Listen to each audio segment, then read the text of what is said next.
Olá. Seja bem-vindo ao Zambescast, a este espaço criado de jovens para jovens no âmbito do projeto Vamos Digital, aqui no Zambescast. Carlos não é visita, é uma pessoa que já está aqui. Digamos que Carlos é parte deste projeto, desta iniciativa. A sua imagem não se dissocia a este projeto. Então seja bem-vindo mais uma vez aqui, claramente, a este nosso espaço. Carlos, vou dar uma oportunidade para si, para poder se apresentar aos nossos caros telespectadores, a fim de que possamos o conhecer antes de iniciarmos a nossa conversa.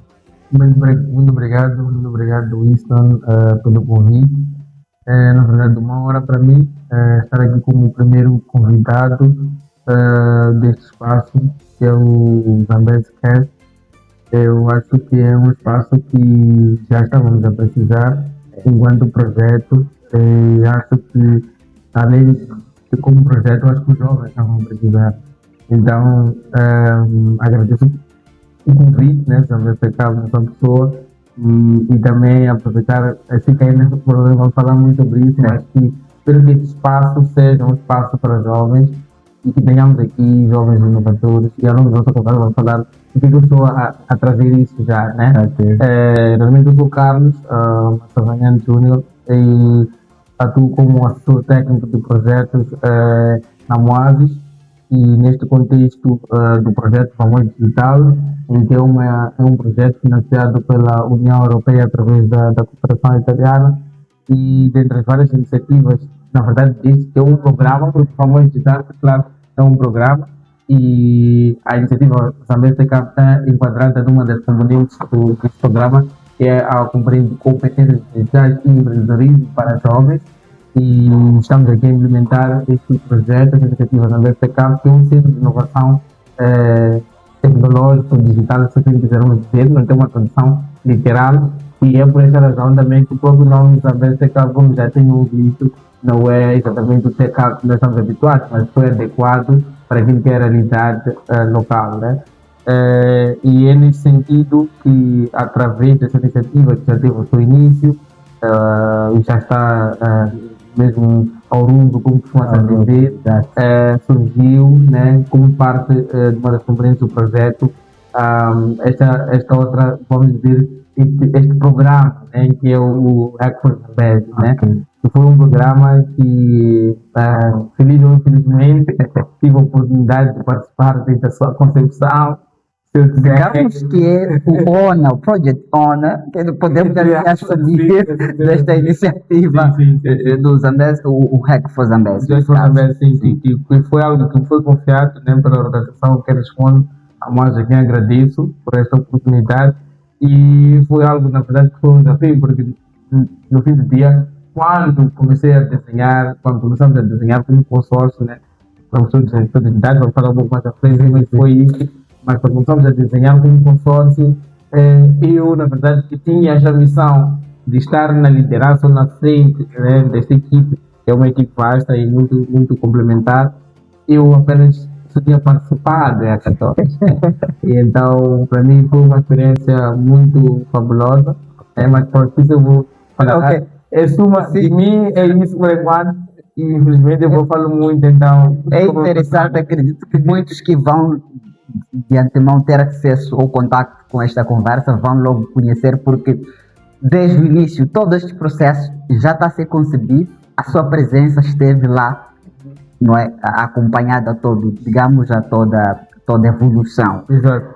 E prontos, esta foi a segunda edição, não é, da Maratona Digital que aconteceu aqui ao nível da região centro. Para contextualizar, foi realizada ainda neste mês de outubro a segunda edição do Hackathon, não é, designada a Hack for Zambezi, que é uma maratona digital onde jovens com diferentes iniciativas que visam de alguma forma promover a digitalização competem, a fim de que os últimos três, ou seja, as três melhores iniciativas, elas sejam de alguma forma ovacionadas e a fim de que ganhem algum financiamento, sim, não é? é uma iniciativa de alguma forma que está enquadrada dentro deste projeto. Então, esta segunda edição foi realizada já agora no mês de maio, a primeira edição foi realizada no ano passado, não é? Sim.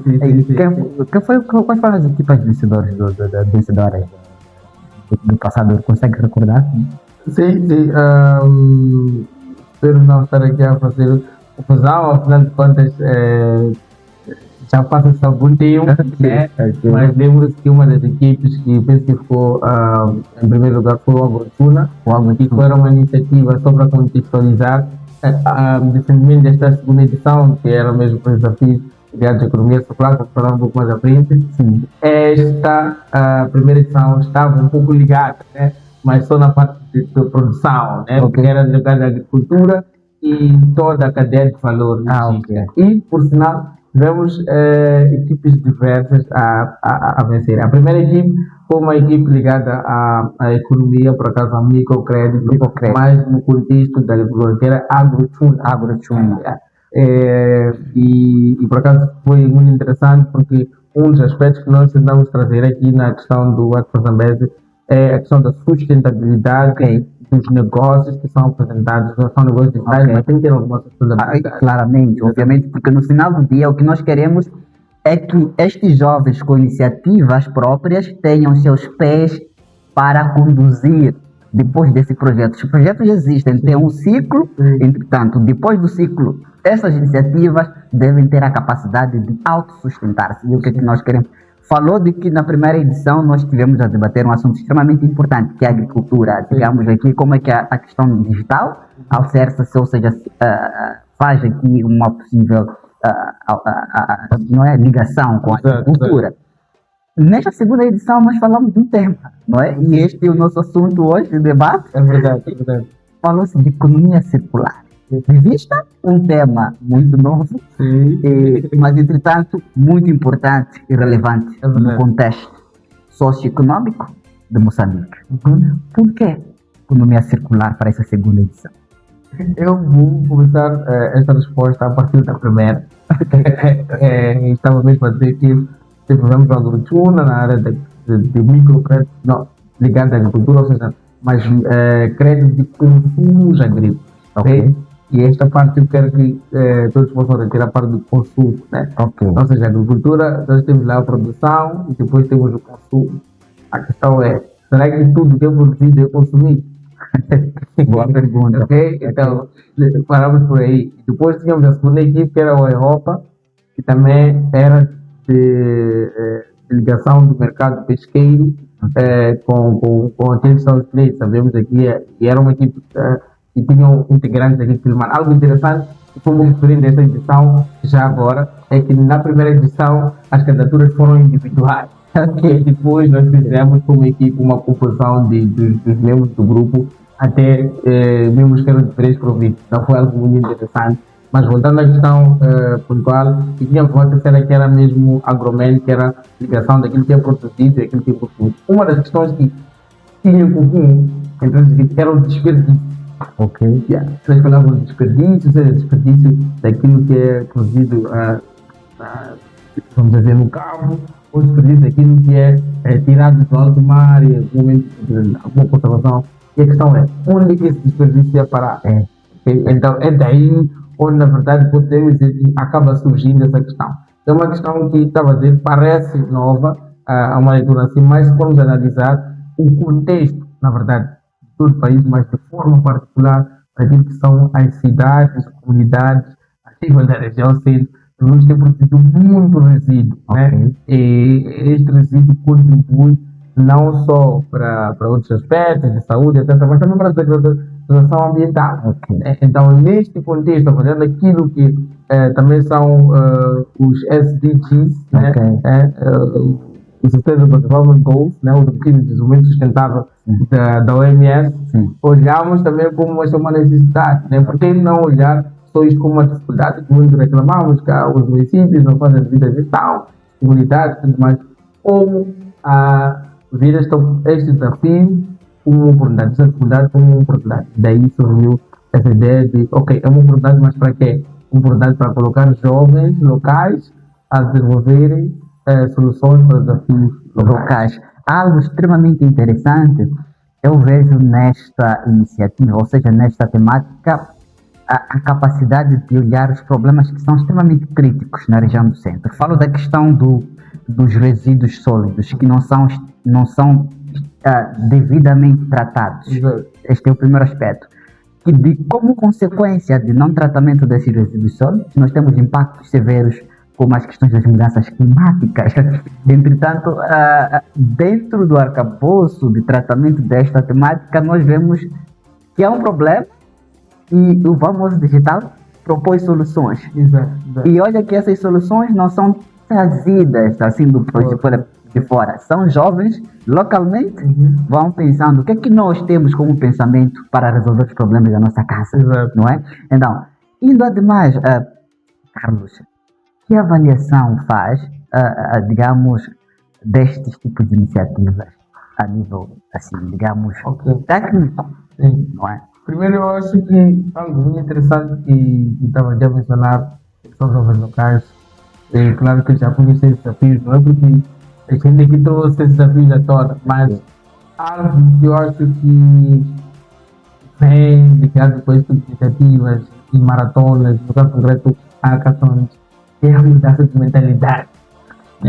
Eu acho que esse é um dos maiores impactos que a gente traz com essas iniciativas, não só para o Hack for Zambezi, mas em todas as outras iniciativas. Porque nós temos mudança de mentalidade. Nós vimos jovens com muitas ideias, desde o início até desde as inscrições. Mas a coisa mais interessante, antes mesmo daquilo que foram as inscrições, o tempo que tiveram para as inscrições. Ok. Ou seja, é algo que até discutíamos inicialmente, porque tínhamos alguns critérios muito rígidos, né, para aquilo que era aquilo que íamos trazer, e por causa disso tínhamos que ter um formulário que conseguisse-nos obter detalhes que nós queríamos ter como organização. E isso nos obrigou a ter um formulário extenso. Sinceramente, era um formulário extenso e que em 7 dias nós tivemos mais de 100 candidaturas. Sério? 100 candidaturas? 100 grupos?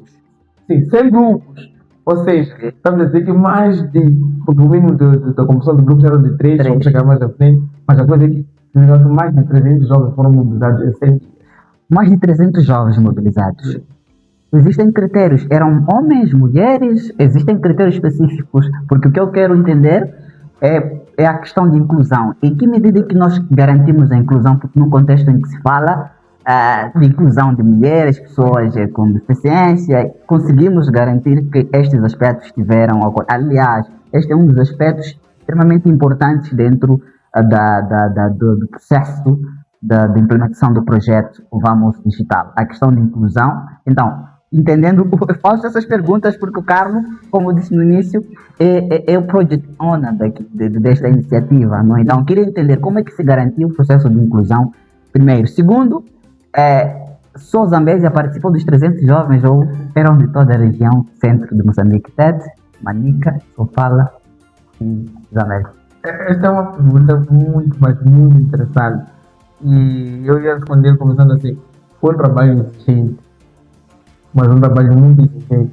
Mas ao mesmo tempo também foi um trabalho gratificante, à medida que não só com meio de mobilizar jovens, mas de mobilizar jovens com critérios rígidos, como eu tinha dito inicialmente. E esta componente da inclusão não é algo que foi aleatoriamente definido porque achávamos que era interessante. É algo que já vem acompanhado como parte daquilo que foi a concepção do programa Vamos Digital. Tem a componente da inclusão, acessibilidade de pessoas com deficiência e inclusão de grupos vulneráveis que não têm acesso a esta componente de transformação digital ou de competências digitais, empreendedorismo e tudo mais. E para essa edição em particular, nós fomos um pouco ousados enquanto organização, porque na verdade temos que já não passa de ser apenas algo opcional ou algo que vai dar vantagem para quem conseguir. Não, passa a ser uma obrigatoriedade incluir aquele gênero que muitas vezes é excluído quando falamos de documento digital. Continua a ser um desafio, sim, mas eu disse que tivemos mais de 6 jovens, ou seja, mais de 100 candidaturas de grupo. E dessas 100 candidaturas de grupo, todas elas, se a memória não me engana, tiveram pelo menos inclusão de uma mulher em todos os grupos que candidataram. Ok. Então, só para dizer que não estou a falar dos grupos que foram admitidos ou que passaram para a fase seguinte, estou a falar de todos os grupos. Então, isso é uma coisa fenomenal. E não é essa parte gratificante. Exigiu muito, porque nós também estávamos à espera também, e até ficamos a lançar isso nos últimos dias, mas como é que é de a reação? Uma geração foi boa e não trata-se apenas de, ok, vamos lançar, foi uma estratégia de comunicação, uma estratégia de mobilização que foi feita. Não foi feita pelo Carlos, não foi feita pelo Moaz. Foi uma estratégia de mobilização que aconteceu com uma equipe multidisciplinar, incluiu realmente a equipe também da equipe da STK, operacional, incluiu também a equipe dos parceiros que estão envolvidos, que importa referir agora, né, de forma particular, a FAMOD, né, que é o Fórum das Associações Moçambicanas com Deficiência, que é um parceiro da equipe da STK, não do Records da Mesa, mas da STK do consórcio, e que esteve a acompanhar desde o processo de definição daquilo que eram os termos de referência. E depois passamos para outra fase desse tempo, sempre acompanhar. Temos o apoio também da Gembi, né, que é um dos parceiros aqui que também não só apoia para o Records da Mesa, nem da infraestrutura, mas também de toda esta infraestrutura que nós temos aqui, neste espaço. Importa também nos referenciar. Tivemos, obviamente, o apoio estratégico e da liderança do nosso do consórcio, que é a COS, né, que toda a componente esteve a acompanhar, obviamente, a articulação com a equipe aqui da BSTK. Tivemos também, obviamente, o apoio do Ideário, que é o nosso braço entre aspas comercial do consórcio, que é o único parceiro que é uma entidade privada, né, na área do empreendedorismo, além das outras que são organizações não governamentais sem fins lucrativos. Tem uma entidade com fins lucrativos e é mais ou menos isso, né, dessa composição de claro. E obviamente não podia deixar de mencionar o nosso parceiro institucional, que é o INEP. Então, já ia mencionando, já desde já agradecer ao INEP que recebe o projeto da Zambes, aliás, a iniciativa Zambes Tech Hub, aliás, as instalações onde está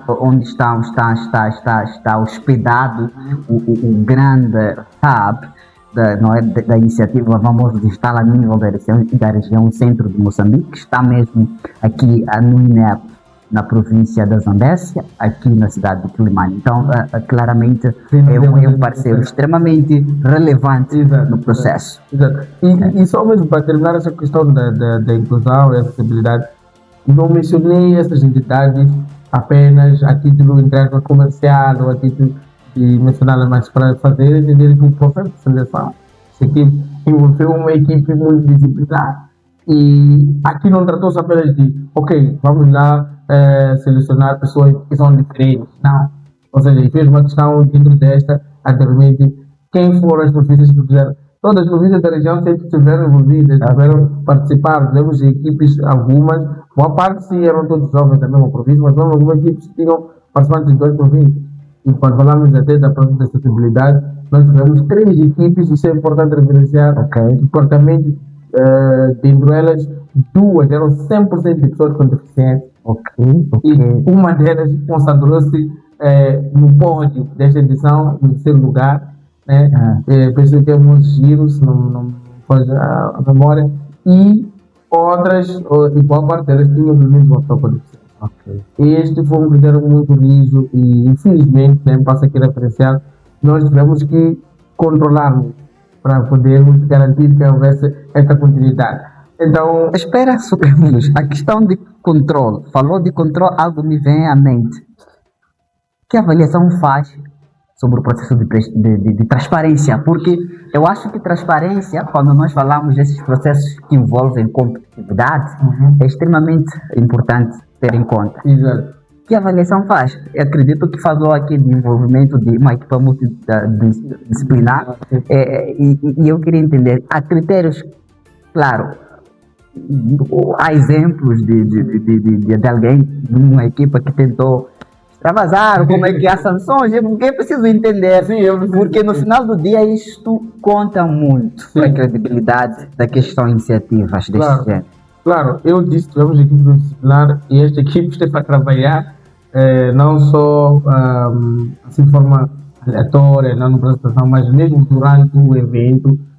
Eu disse que primeiro tivemos, não disse, mas primeiro tivemos um bootcamp, que foi uma sequência de workshop.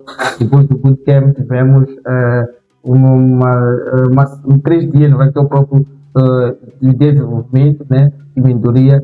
E, curiosamente, nesses dias, né, depois da equipe já ter passado o bootcamp, nós, como parte desta edição em particular, porque a primeira foi quase totalmente online, nós tivemos o Demo Day, que foi híbrido, mas esta edição em particular foi híbrida, praticamente, porque temos aqui o espaço já está muito bem apetrechado, a receber as equipes, com as funções logísticas, e, curiosamente, parte das equipes vieram para aqui, e tivemos, infelizmente, uma situação que tivemos que agir, a comida de transparência, na verdade, nem todas as equipes estavam a ser transparentes.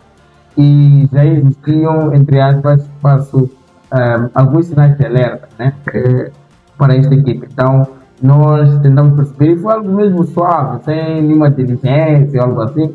Fomos questionar a equipe, porque não para investigar sobre a transparência, mas para poder dar o apoio. Quando uma equipe informa que tem pessoas com deficiência, ou que tem pessoas que precisam de alguma atenção, de certa forma, o FAMOD, né, como parte integrante do grupo, estava aqui e foi acompanhar, perceber onde está a pessoa com deficiência, que tipo de suporte. E as respostas foram dadas, foram diferentes, foram contraditórias, assim que se diz, né? E constatou-se algum tipo de incoerência. E daí começamos porque era a equipe, né? Estava aqui, os amigos da CAP estavam aqui, estava aqui a nossa equipe da Moaz, estava também o FAMOD. E começamos a fazer perguntas até que eles depois confessaram que, para além de terem, tinham sim alguém, uma pessoa com deficiência no grupo, mas depois a pessoa não conseguiu avançar, então eles começaram a inventar sobre as situações. Então, o FAMOD tem suas técnicas próprias para poder aferir se essa pessoa é com deficiência, que tipo de deficiência, não para constrangir, e até isto foi feito num fórum fechado, importa dizer, é por isso que nem vamos mencionar que equipe que foi ou quem são os envolvidos, não. Depois, não foi só sancionar, tivemos uma conversa sobre as regras, porque já estava explícito que qualquer situação de violação da comunidade ou invenção de informação ou violação da transparência ia resultar em sanção. Acredita, é uma pergunta que não está dentro daquilo que era a minha, assim, digamos. Acredita que a digitalização pode ser um meio, uma metodologia para responder efetivamente aos desafios da juventude? Sim, eu acredito sim. Se eu não acreditasse, não estaria aqui. Explique-nos isto num contexto usando especificamente o hack for Zambesi. Exato. Ok, quem fala da digitalização fala de um processo de uso de tecnologia, e a tecnologia não é barata e é pouco acessível para pessoas digamos, ou seja, para jovens da nossa região. Exato. E acredita que a digitalização pode responder? E se sim, há condições para isto? Eu penso que sim, respondendo primeiramente. Se há condições, também penso que sim. Porque eu lembro que acho que 1 mês ou 2 estava a conversar com alguém num fórum como esse e a pessoa acabou dizendo que a primeira coisa para fazer mudança é a vontade de mudar. Então, se há uma vontade de mudar, sim, há condições. Porque sempre vamos falar dos mesmos problemas a nível de recursos financeiros, recursos de infraestrutura, são conhecidos esses problemas. Mas vejamos que há um fenômeno que aconteceu uns 5, 4 anos atrás que não podemos deixar ficar na história, que é a Covid-19. Né? A Covid-19 mostrou que há meios desafios de conectividade, é possível usarmos a tecnologia foi bem usada. Temos desafios, sim, os desafios foram embora, não, continuam, estamos bem, mas houve fragilidade, sim. Foi com sucesso tudo que implementou-se a nível da educação, a nível do setor da saúde e outros setores-chave como a agricultura. Não, mas foi possível. Mostramos, hoje em dia, falava-se antigamente do Skype, do Zoom, como ferramentas do primeiro mundo, ou de pessoas que criaram um dia, viajaram para o primeiro mundo e estão a utilizar aqui, ou que estão a trabalhar com as ações do primeiro mundo. Hoje em dia estamos a falar do cumprimento, do MS Teams, como ferramentas do dia a dia, que até startups estão a usar o Discord, estão a usar o Slack. Hoje temos startups que estão a funcionar, onde temos 3 jovens, um de Nampula, outro de Terra e outro de Maputo. Tem uma startup, estão por isso. Então, por que não dizer que sim, a tecnologia, a digitalização está a trazer mudanças concretas?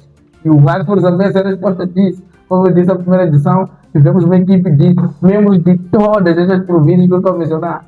E depois do Hardcore Zambésia passaram um processo de incubação. Passaram por processo de Sim, passaram por processo de incubação. Falou de incubação, uma palavra interessante, mas em que consiste esse processo de incubação? O que é que se espera depois desse processo de incubação? Ok, é interessante. Não sou especialista em incubação, mas acredito que consiga perceber. Incubação se usou o termo porque sim. Tem algum... Sim, é algo interessante. Eu estava a falar no início sobre a sustentabilidade, daqui que são as iniciativas que estão premiadas no âmbito do Hector Zapes, e que vamos ter também para as equipes que foram premiadas agora, que para além da incubação também terão acesso a uma plataforma chamada Parceria 360, que faz parte também de um dos parceiros estratégicos do Zambésia TK, para garantir essa questão da sustentabilidade. A incubação é um processo, como o próprio nome diz, de incubar. Nesse caso, né, nós às vezes sabemos que na maternidade, quando uma criança nasce prematura, precisa ser incubar. Então, que é um sítio onde tem lá os cuidados mínimos, de luz, de calor, né, necessários. Então as empresas precisam ser incubadas. São startups. Ainda nem são startups, porque eles vêm jovens com ideias e precisam ser incubados, depois passam depois começam a ser verdadeiramente uma startup. Então, um processo de incubação envolve desde o processo de clareza sobre aquilo que é a definição do problema. Porque muitas vezes nós vemos soluções aqui em que os mentores, muitos aconteceu nesta edição, aconteceu na edição anterior, vão acontecer em todas as edições que acontecerem, e o próprio mentor pergunta, não tenho que fazer isso. Não, mas qual é o teu problema? Qual é o problema? Então a incubação ajuda a lapidar aquilo que são as ideias que tem um processo que é infalível, né? Ou imprescindível. Quando falamos de incubação, do design thinking, que é um processo metodológico muito sério que ajuda as equipes a passarem por isso. Então, depois de fazer a decisão de incubação, espera-se que eles já tenham, entre aspas, uma certa, primeiro, clareza, né? E, entre aspas, uma certa maturidade sobre o que eles querem fazer. Então, esses equipes passam pela incubação, todas elas passam por um processo de registro legal, né? Porque às vezes é fazer uma ideia, mas quais são os que estão ali envolvidos, quais são os para não sei o quê, depois poder se manter. Depois da incubação, estava fazendo aquela parte que é da aceleração, que espera-se que eles já estão a operar no mercado, mas precisam de, entre aspas, aquilo que chamamos de um boost. É extremamente interessante, Carlos, como é que este processo vai de cadeia em cadeia. Consigo notar que para aqueles jovens que têm iniciativas, já agora, o Zambésia TK está aberto para todos os jovens da região centro de Moçambique que tenham iniciativas. Existem oportunidades de incubação, aceleração de startup, assim como de iniciativas do gênero, que estejam focados na inovação e na digitalização. Acredito eu, além desta questão da incubação e aceleração dessas iniciativas, existem um leque de cursos. Prontos, já estamos na fase final e esta é a fase, pronto, de modo daquelas conversas que, de alguma forma, eu vou querer sempre ter consigo. Sempre que Carlos vier para Zambésia, não é? Vamos ter este tipo de conversas a fim de que, de alguma forma, as pessoas possam beber de si. Claramente, há jovens que precisam aprender de Carlos. Carlos tem uma vasta bagagem nesta área das tecnologias. Então, para terminar, que mensagens é que Carlos gostava de deixar para jovens que ainda têm na mente o mito de que empreender pode ser um desafio bastante arriscado? E, de alguma forma, o que é que sugeriria para jovens que ainda não não têm esta coragem de olhar para estas questões de digitalização, inovação e empreendedorismo a nível da região do centro de Moçambique, em particular, mas de forma geral em Moçambique. Ok, acho que de forma muito resumida e muito simples, o que eu posso dizer é que não esperem ter tudo perfeito, né? Porque muitas vezes acontece, e aconteceu também no Hackathon, e aconteceu em outras iniciativas, e nós como MOAS estamos a participar, agora estamos a terminar esta semana um workshop muito dedicado, né, a componente de startups, geração de ideias, também numa iniciativa ligada a esta componente de empreendedorismo digital. E uma das coisas que nós temos verificado é que muitas vezes as pessoas querem ir até a perfeição daquilo que eu desenho, aquilo que é a sua concepção. E isso muitas vezes traz consigo consequências, né? E o que nós podemos dizer é que é importante percebermos que a inovação inicia de uma inquietação, uma situação real que nós estamos a ver na nossa comunidade, na nossa sociedade, e essa inquietação não pode ser uma inquietação que se limita eu, ok, vi a coisa e quero responder sozinho a inquietação. Não, não, não. O mais importante é começar pequeno, aprender, testar, ouvir outras pessoas. E isso é muito importante, ouvir. Porque muitas vezes tenho uma ideia brilhante e ouvir que eu me refiro não é ouvir para ouvir com as pessoas mais próximas de mim, mas ouvir também daquelas pessoas que eu acredito que têm a dor daquele problema. Exato. Eu falava no início, muitas vezes o problema está na definição, né, do problema, daquilo que é a ideia que eu quero gerar. Então isso é muito importante nós termos, ou seja, os jovens terem. O medo é normal, mas não pode ser maior do que a vontade de querer contribuir para o melhor que é da nossa comunidade, da nossa localidade. Então o Expo Zambésia está para isso, o próprio Zambésia Cup também está para isso, para contribuir daquilo que é o auge, né, dos jovens da região. Exatamente. Já agora já estamos, já terminamos a nossa conversa e eu acredito que jovens que estejam ali a nos acompanhar tenham muita ansiedade, se calhar para uma próxima edição do Hack for Zambésia. Pronto, que eu ia aconselhar de alguma forma que estejam aí atentos às páginas do Zambésia Tech Hub. E acredito que oportunidades ao vir nos próximos dias, quem sabe amanhã, e não espere o tempo passar, pode aproximar já ao Zambésia Tech Hub. Quem quiser conhecer o Carlos pode procurar as suas redes sociais, é Carlos Massavanhado, não é? Exatamente, Carlos Alberto Massavanhado Júnior, Carlos Júnior no Instagram e Facebook também. Tudo bem, então acompanhem o Carlos, estejam a par de muitas novidades. E claro, a Moaz, né? A Moaz, o Carlos representa a Moaz, entretanto, não querendo roubar o protagonismo da Moaz, mas querendo trazer um pouco aquilo que é a grandeza que o Carlos tem. Carlos, gostava de partilhar mais alguma informação? Não, eu... Fante. Bom, nós temos tido vários cursos, fiz menção aqui o nosso profissional do Zambésia Tech Hub e fiquem atentos ao canais do Zambésia Tech Hub, porque os cursos que estamos a trazer são cursos mesmo atuais, digitais e vem muita novidade para o segundo semestre do ano 2020. Eu já estou ansioso. E pronto, para mim é tudo. Muito obrigado.